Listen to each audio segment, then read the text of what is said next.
Ahojte, dnes som tu s menším korejským haulom. Včera mi dorazil tento balíček zo Style Vanny. Biodance majú novú masku, táto je Rejuvenating Caviar PDRN Real Deep Mask, fialová, takže táto ma zaujíma. Rúžová, modrá, zelená aj žltá sú úžasné, takže uvidíme, aká bude táto fialová. Vzala som si takýto obal, je to značka Mami Care na tie ich beauty prístroje, ale ja som to vzala pre svoj Medicube HR Booster Pro Mini, pretože ten nemá žiaden obal, tak som si vzala takýto obal na to. Keď už hovoríme o Medicube, tak Medicube majú nové masky, tie strhávacie. Táto je Medicube Collagen Milk Toning Wrapping Mask. Táto nie je nočná, toto môžete používať normálne cez deň, chcete si tu pôsobiť pol hodinu. A potom je tu ďalšia, to myslím, že už tretia nočná maska, ktorú majú. Medicube PDRN Pink Caffeine Night Wrapping Mask. Tuto by ste si mali nechať pôsobiť cez noc a ráno stiahnuť.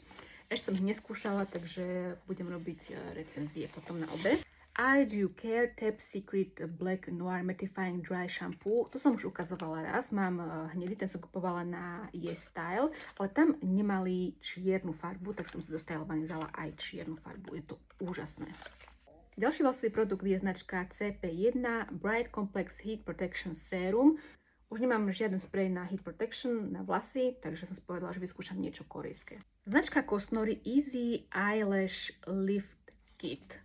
Takže toto som zvedala, pretože moje riasy sú krátke, dlhosmerujúce a najmä tvrdé, tak som si povedala, že nejaký lash lift kit korejský by mohol moje riasy vydvihnúť až do neba, takže uvidíme, budeme to potom robiť recenziu.